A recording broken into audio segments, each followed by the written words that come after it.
আসসালামু আলাইকুম। পল্লবী মহিলা ডিগ্রি কলেজ আয়োজিত অনলাইন ক্লাসে সকল ছাত্রীদের স্বাগত। আমি মোহাম্মদ শাফায়েত হাসান, প্রভাষক, ফিনান্স, ব্যাংকিং ও বিমা। আজ আমি তোমাদের অনার্স চতুর্থ বর্ষের ব্যাংক ব্যবস্থাপনার প্রথম অধ্যায় নিয়ে কিছু আলোচনা করব। আলোচনার শুরুতেই আমি ধন্যবাদ জানাচ্ছি মহান আল্লাহ তাআলাকে, যিনি এই করোনা মহামারীর সময় আমাদের সুস্থ সবল রেখেছেন। আমি আল্লাহর কাছে অশেষ শুকরিয়া জ্ঞাপন করছি। আমি আরও ধন্যবাদ জানাচ্ছি আমাদের অধ্যক্ষ, উপাধ্যক্ষ, অনলাইন ক্লাসের সাথে সংযুক্ত সকল শিক্ষক মণ্ডলী ও ছাত্রীবৃন্দ। তোমাদেরকে শুভেচ্ছা ও স্বাগতম জানিয়ে আমি আজকের ক্লাস শুরু করছি। আজকে ব্যাংক ব্যবস্থাপনার দেখো প্রথম অধ্যায় বাণিজ্যিক ব্যাংকিং পদ্ধতি কাঠামো। এই বাণিজ্যিক ব্যাংকিং পদ্ধতির কাঠামো নিয়ে আজকে আলোচনা করব। তো ব্যাংক ম্যানেজমেন্টের যে অধ্যায়গুলো আছে সেই অধ্যায় আমি পর্যায়ক্রমে তোমাদের মাঝে আলোচনা করব। এখন আসা যাক যে কিভাবে প্রশ্নগুলো আসে। তোমাদের মোট মার্ক থাকে, অর্থাৎ ন্যাশনাল ইউনিভার্সিটিতে তোমাদের পূর্ণাঙ্গ মার্ক থাকে 100। একটু লক্ষ্য রাখো ছাত্রীরা, এই 100 মার্কের মান বন্টন হয়। প্রথমে দেখা গেছে যে এই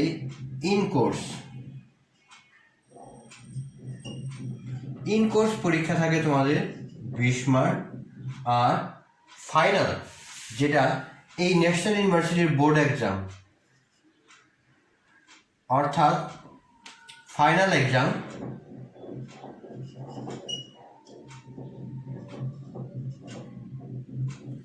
এই ফাইনাল এক্সামে থাকে 80।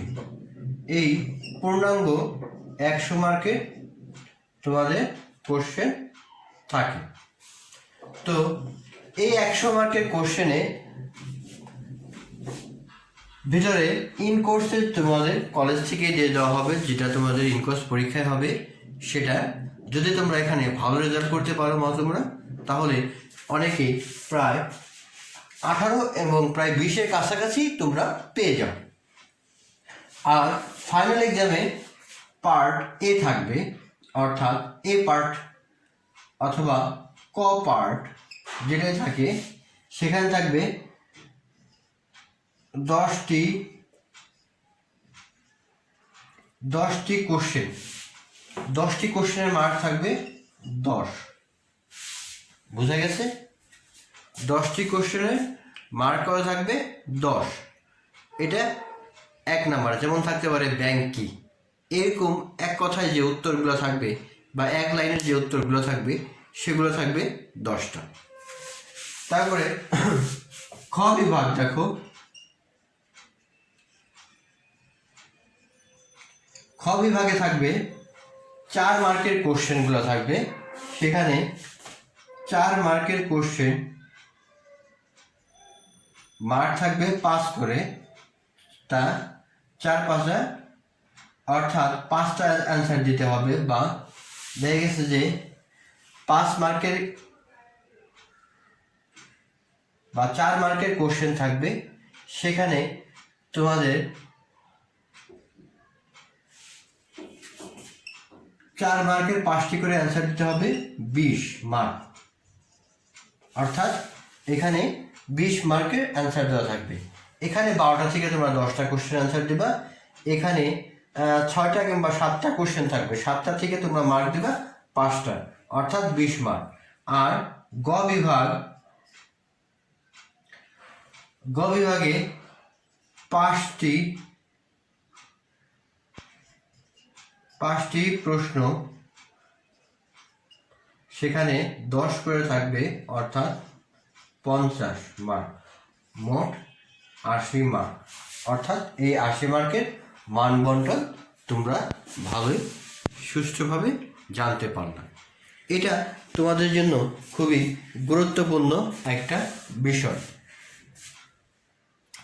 তাই তোমরা বাসায় বেশি বেশি করে পড়বা, কারণ এই ব্যাংক ম্যানেজমেন্টের যেটা আছে তা তোমরা অতি সহজেই সেটা বুঝতে পারবা। তো চতুর্থ বর্ষের প্রিয় ছাত্রীরা, ব্যবস্থাপনা বিভাগের অর্থাৎ ব্যবস্থাপনা বিভাগের যে ছাত্রী তোমরা আছো, তা তোমরা এই মান বন্টনটা ভালো মতোই দেখতে পারবে। তো দেখো, ব্যাংক শব্দের অর্থ ও উৎপত্তি আজকে আমরা শিখব প্রথম অধ্যায় থেকে। প্রথম অধ্যায় বাণিজ্যিক ব্যাংকিং পদ্ধতি কাঠামো। এই কাঠামোর ভিতরে আছে আমরা আজকে শিখব ব্যাংক শব্দের অর্থ ও উৎপত্তি সম্পর্কে আমরা আজকে ক্লাসে জানব। 2, আধুনিক ব্যাংকের পূর্বসূরি সম্পর্কে জানব। তারপরে বাণিজ্যিক ব্যাংকের বৈশিষ্ট্য সম্পর্কে আমরা আজকে ক্লাসে বিস্তারিত আলোচনা করব। তো প্রিয় শিক্ষার্থী, আজকে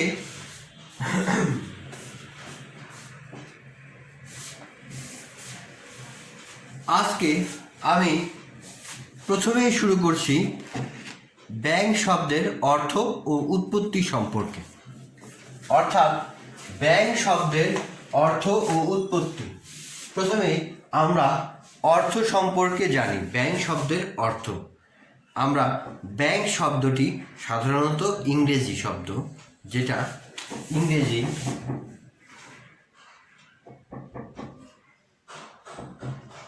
ব্যাংক, BANK, ব্যাংক। ব্যাংক, এই ব্যাংকটা ইংরেজি শব্দ, এটা আমরা সবাই জানি। এর আবিধানিক অর্থ হলো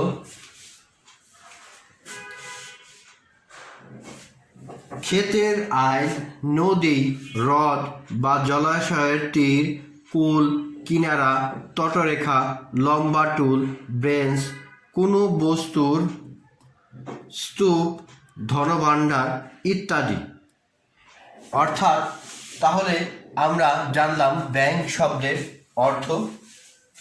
এর মানে আমরা সাধারণভাবে ব্যাংক বলতে সাধারণত বোঝাই আমানত গ্রহণ, ঋণ প্রদান ও অন্যান্য ব্যাংকিং কার্যাবলী হলো ব্যাংক। তাহলে খুব সহজেই আমরা ব্যাংক শব্দের আবিধানিক অর্থ সম্পর্কে আমরা জানলাম। এখন আমরা জানব উৎপত্তি। এই ব্যাংক শব্দটিটা কোথা থেকে উৎপত্তি হয়েছে সে সম্পর্কে আমরা এখন জানব।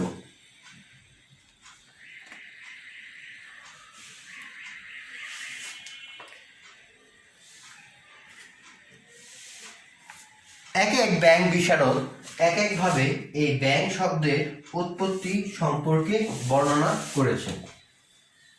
তো কেউ বলেছে জার্মান ভাষা থেকে, কেউ অস্ট্রিয়া ভাষা থেকে, আর কেউ বলেছে ইটালীয় ভাষা থেকে। তবে ইটালীয় ভাষা থেকে যে ব্যাংকের উৎপত্তি, সেটার উপরে যথেষ্ট প্রমাণ পাওয়া যায় ব্যাংকিং ইতিহাস পর্যালোচনা করলে। ব্যাংক শব্দের উৎপত্তি ইটালিয়ান শব্দ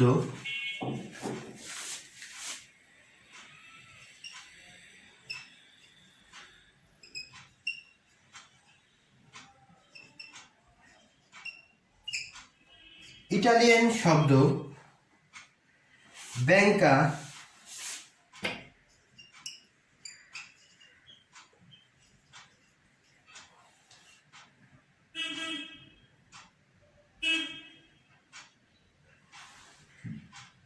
ব্যাংকো আর ব্যাংকাস।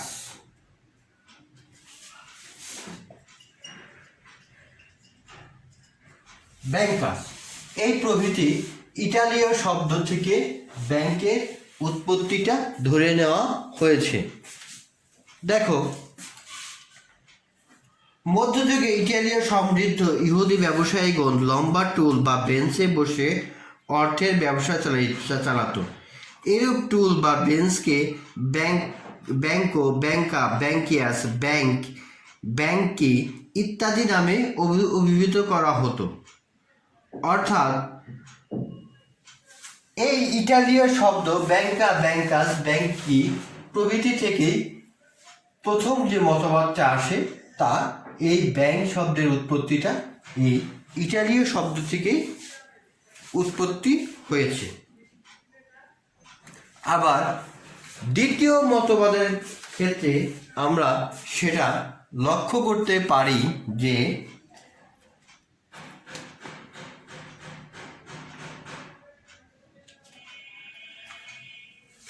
ইটালীয়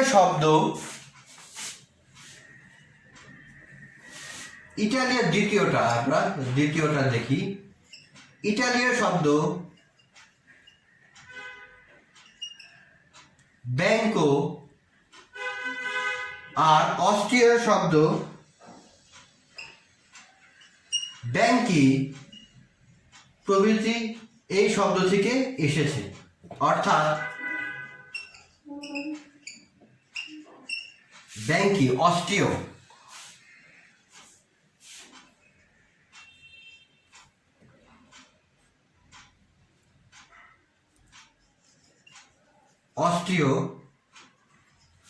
অস্ট্রীয় শব্দ ব্যাংকি থেকে ব্যাংকের উৎপত্তি হয়েছে। জার্মান ও অস্ট্রীয় শব্দ ব্যাংকি দ্বারা সরকারি ঋণ বা কাগজি মুদ্রা ইস্যুকে বোঝানো হতো। দ্বাদশ শতাব্দীর মাঝামাঝিতে ইটালিতে গোলযোগ ও বহিঃশত্রু আক্রমণ ঘটে, ফলে সরকার অর্থ সংগ্রহের জন্য 5% সুদে গণঋণ প্রচলন করে। এরূপ ঋণ ইটালিতে মন্টি এবং জার্মানিতে ব্যাংকি নামে পরিচিত ছিল। ইটালীয় অর্থ ব্যবসায়ীদের মন্টি নামে আখ্যায়িত করা হতো। এই মন্টি এবং জার্মানি ব্যাংকি শব্দের সমঅর্থে ব্যবহৃত হতো বলে ইংরেজিতে শুধুমাত্র ব্যাংক হতে এই বিভিন্ন বিশারদগণ এই ব্যাংক এবং ব্যাংকা এবং ব্যাংক হতে এই শব্দের উৎপত্তি হয়েছে বলে ধারণা করা হয়। তাছাড়া অন্যান্য দেশেও এটা লক্ষ্য করা গেছে, তবে এই মতবাদগুলো সবচেয়ে ব্যাপক হারে প্রচলন হয়েছিল। তাহলে আমরা ব্যাংক শব্দের অর্থ ও উৎপত্তি সম্পর্কে জানলাম। এখন আমরা জানব আধুনিক ব্যাংকের পূর্বসূরি বা উত্তরসূরি এ সম্পর্কে জানব। আমরা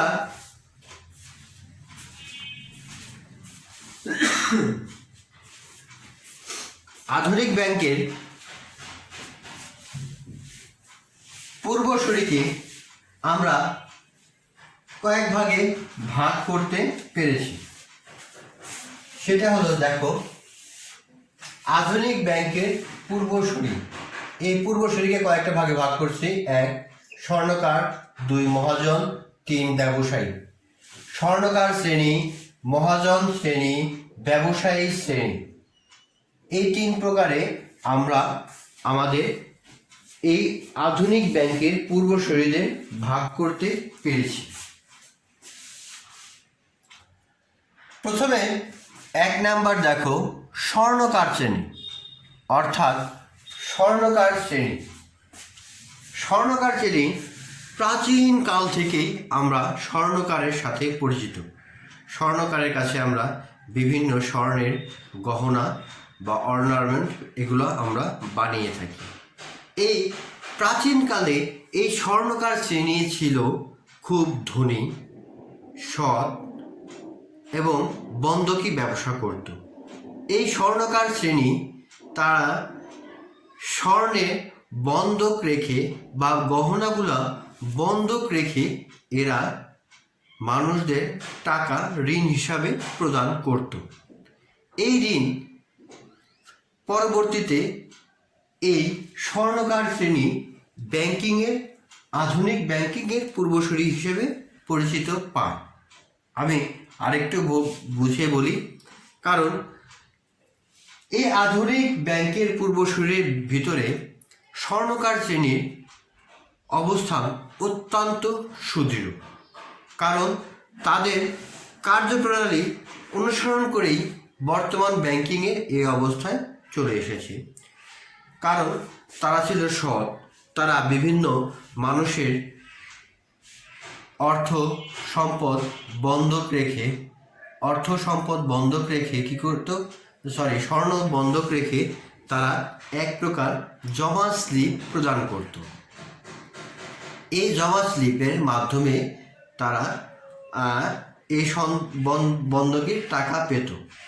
আবার ওই টাকা সুদসহ যখন তারা স্বর্ণকারকে ওই স্লিপ সহ ফেরত দিত, পরবর্তীতে স্বর্ণকার তাদের এই স্বর্ণগুলা ফেরত দিত।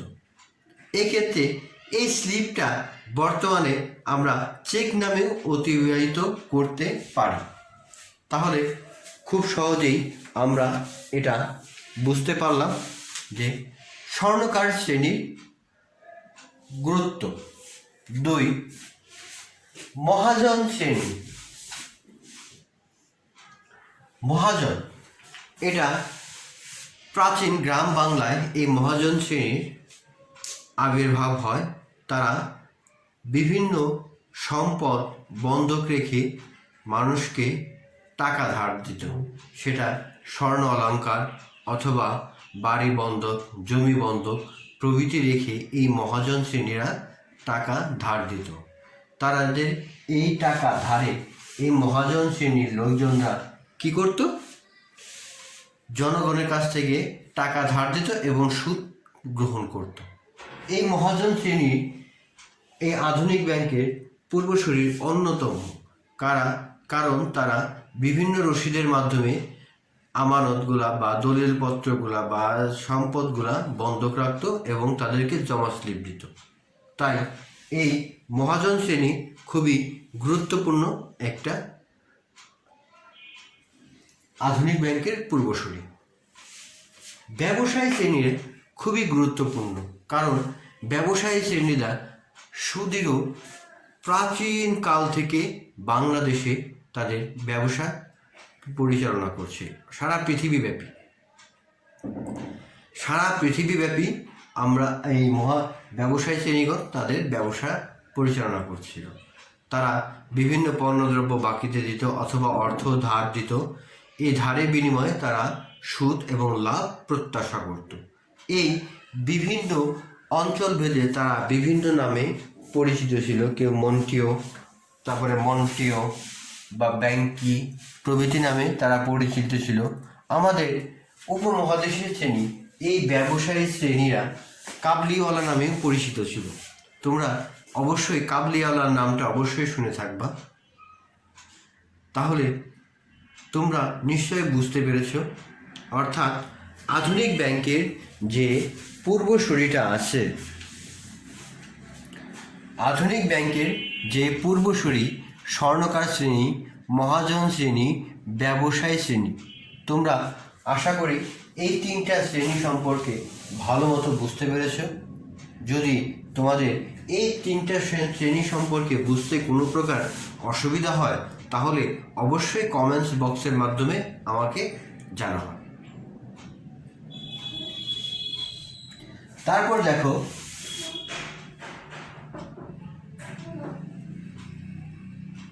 বাণিজ্যিক ব্যাংকের বৈশিষ্ট্য। আমরা এখন ব্যাংক শব্দের অর্থ উৎপত্তি জানলাম, বাণিজ্যিক ব্যাংকের বৈশিষ্ট্য। এখন বাণিজ্যিক ব্যাংকের বৈশিষ্ট্য সম্পর্কে জানতে হলে প্রথমে আমাকে জানতে হবে বাণিজ্যিক ব্যাংক কাকে বলে।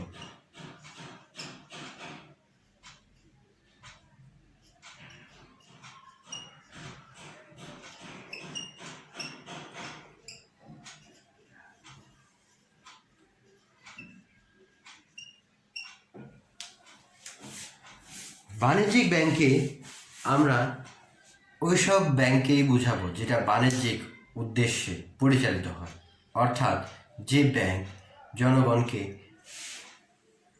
জনগণের আমানত সংগ্রহ করে এবং উক্ত আমানত ঋণ হিসাবে প্রদান করে, তাকে বাণিজ্যিক ব্যাংক বলে। এই বাণিজ্যিক ব্যাংকের মুখ্য উদ্দেশ্য হলো মুনাফা অর্জন। বুঝতে পেরেছ? তাহলে আমরা এখন দেখব এই বাণিজ্যিক ব্যাংকের বৈশিষ্ট্য। 1. আমানত গ্রহণ। 2. মালিকানা। 3. বিনিয়োগের মাধ্যম সৃষ্টি। 4. সঞ্চয়ের উৎসাহ প্রদান। 5. সঞ্চয় সংগ্রহ ও মূলধন গঠন। 6. তারল্য সংরক্ষণ। 7. ব্যবস্থাপনা ও পরিচালনা। 8. বিনিয়োগ ও ঋণ দান। 9. ঋণ আমানত সৃষ্টি। 10. কেন্দ্রীয় ব্যাংকের সাথে সম্পর্ক। 11. মক্কেলের প্রতিনিধি। 12. মুনাফা অর্জন। এই 12টা পয়েন্ট আমরা এখন খুব মনোযোগ সহকারে পড়ব।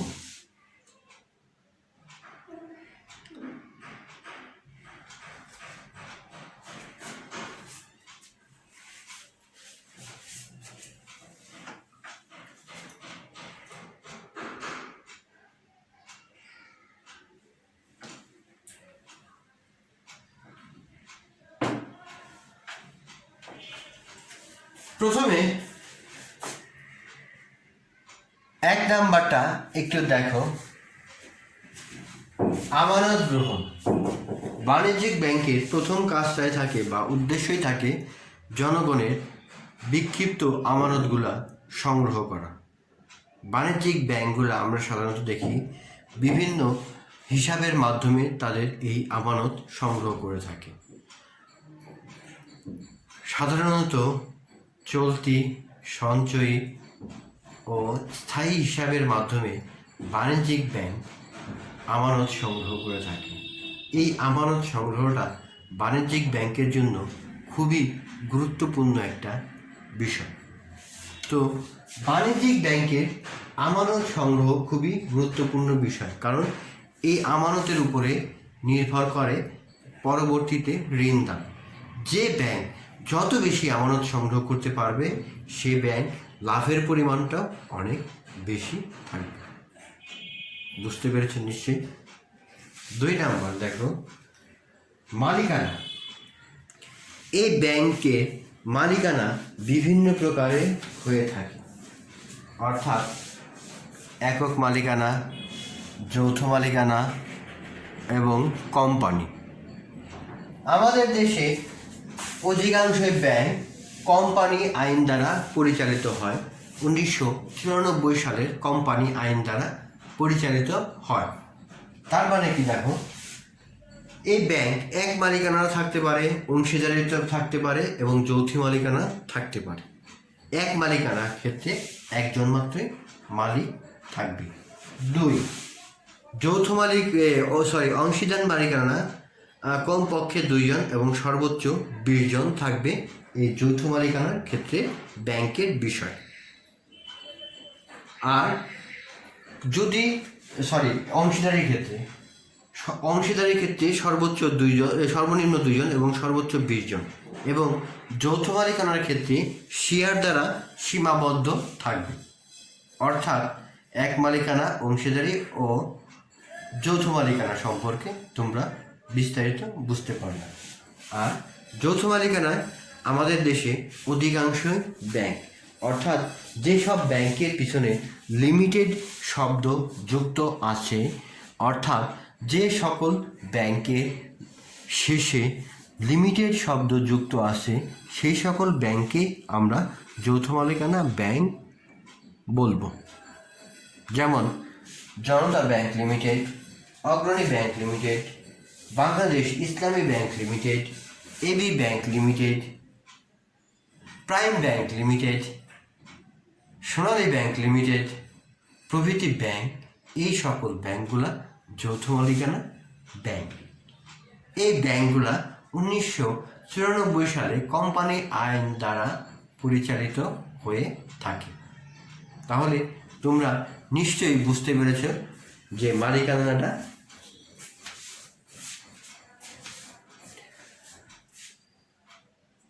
3 নাম্বার দেখো, বিনিয়োগের মাধ্যম সৃষ্টি। বিনিয়োগের মাধ্যম সৃষ্টি ব্যাংকের খুবই গুরুত্বপূর্ণ একটা বিষয়। ব্যাংক কিভাবে বিনিয়োগের মাধ্যম সৃষ্টি করে সেটা তোমাদের আসতে পারে। আমরা জানি যে আমাদের যে টাকা পয়সা, এই টাকা পয়সার ছাপানো সরকারের একমাত্র দায়িত্বপ্রাপ্ত ব্যাংক হলো কেন্দ্রীয় ব্যাংক।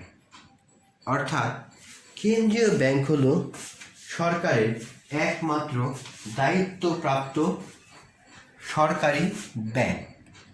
তারা টাকা ছাপাতে পারে, সরকারের অনুমতিক্রমে তারা টাকা ছাপাতে পারে। কিন্তু বাণিজ্যিক ব্যাংক এই টাকা ছাপাতে পারে না, অর্থাৎ টাকা ছাপাতে পারে না।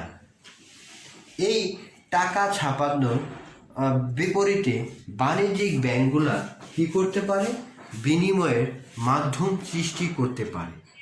বাণিজ্যিক ব্যাংকগুলো সাধারণত বিভিন্ন প্রকার মুদ্রার মাধ্যমে এই সকল বিনিময়ের মাধ্যম সৃষ্টি করে।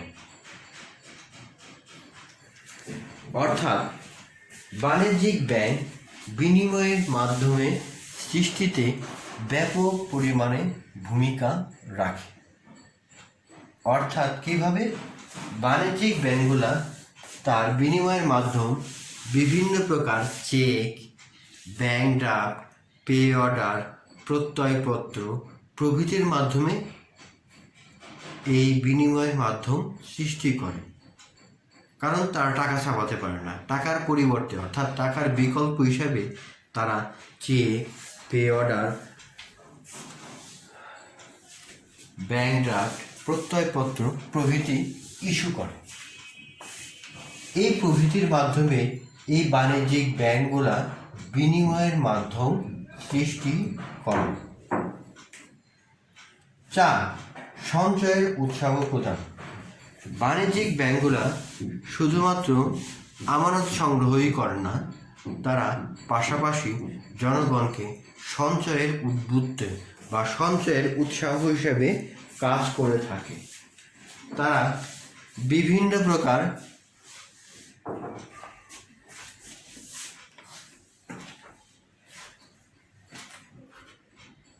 পলিসি বা স্কিমের মাধ্যমে এই সঞ্চয়ে সহযোগিতা করে থাকে। অর্থাৎ তারা সঞ্চয়ের সংগ্রহের জন্য বিভিন্ন প্রকার পলিসি বা স্কিম বা ডিপিএস এগুলা চালু করে। এতে কি হয়? জনগণ তাদের উপার্জিত অর্থ সঞ্চয়ে একটা বড় ভূমিকা বা সঞ্চয়ে উৎসাহিত হয়, ফলে তারা সঞ্চয়ে উৎসাহ সৃষ্টি পায় বা সঞ্চয়ে উৎসাহিত হয়। দেখো, সঞ্চয় সংগ্রহ ও মূলধন গঠন। এই সঞ্চয়গুলা বিক্ষিপ্ত জনগণের সঞ্চয়গুলা বিভিন্ন পলিসির মাধ্যমে ব্যাংক যখন তার অর্থ সংগ্রহ করে এবং এই সংগ্রহগুলা যখন একত্রে করে তখন মূলধন গঠনে ব্যাপক ভূমিকা রাখে।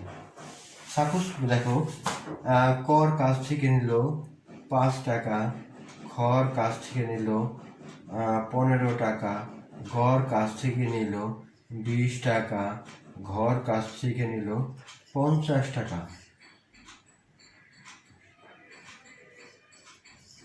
এই 90 টাকা সঞ্চয় সংগ্রহ করলো এই 4 জন মানুষের কাছ থেকে।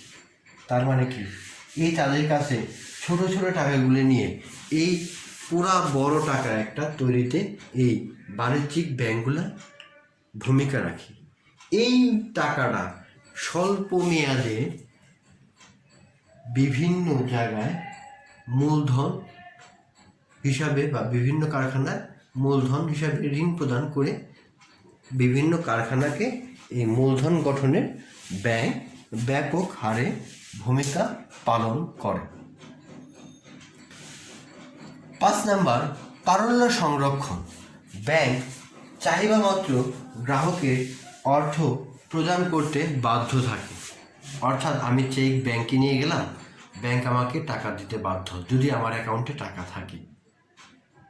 তাই পর্যাপ্ত পরিমাণে এই নগদ অর্থ বা তারল্যটা ব্যাংক সংরক্ষণ করে থাকে।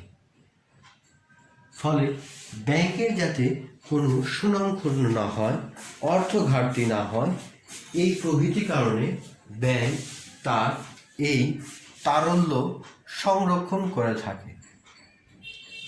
ব্যবস্থাপনা ও পরিচালনা আমি আগে বলেছি, সেটা ব্যাংক কোম্পানি আইন 1994 সালের যে আইন আছে, এই আইন অনুযায়ী পরিচালিত হয়।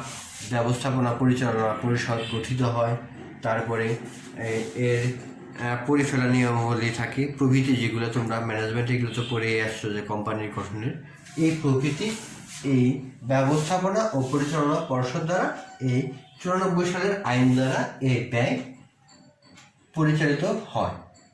আর বিনিয়োগ ও ঋণদান, বিনিয়োগ ও ঋণদান ব্যাংকের খুব গুরুত্বপূর্ণ একটা বিষয়। কারণ যে ব্যাংক যত দক্ষতার সহিত বিনিয়োগ ও ঋণদান কার্যক্রম সম্পাদন করতে পারে, সেই ব্যাংক সফলতার মাত্রা অনেক বেশি। আমরা জানি বাণিজ্যিক ব্যাংক শুধুমাত্র স্বল্প সময়ের জন্য ঋণ দেয়, অর্থাৎ 1 থেকে 1 বছরের ভিতরে, সর্বোচ্চ 1 বছরের জন্য এই বাণিজ্যিক ব্যাংক ঋণ দিয়ে থাকে। তবে ক্ষেত্রে বিশেষে এরা দীর্ঘমেয়াদী ঋণ দেয়। তাই বিনিয়োগ ও ঋণদানটা ব্যাংকের জন্য খুবই গুরুত্বপূর্ণ বিষয়। কারণ এই ঋণের অর্থ প্রাপ্ত সুদ আবার যারা আমানত করেছে, এই আমানতকারীদেরও কিছু পরিমাণ সুদ প্রদান করে। অর্থাৎ দেখো, আমানত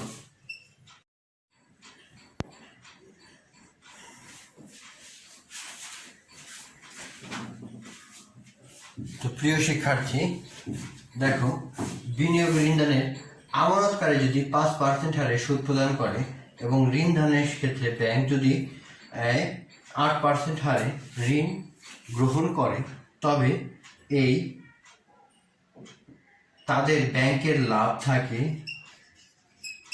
3%। অর্থাৎ 5 এবং 8-এর যে পার্থক্য, সেই 3%ই হলো এই বাণিজ্যিক ব্যাংকের লাভ। তো শিক্ষার্থীরা, তোমরা দেখো, তারপরে ঋণ আমানত সৃষ্টিটা ব্যাংক খুবই গুরুত্বপূর্ণ একটা বিষয়। ব্যাংক ঋণ আমানত সৃষ্টি করে থাকে। এটার অন্যতম উদ্দেশ্য হলো ঋণ থেকে ঋণ সৃষ্টি করা।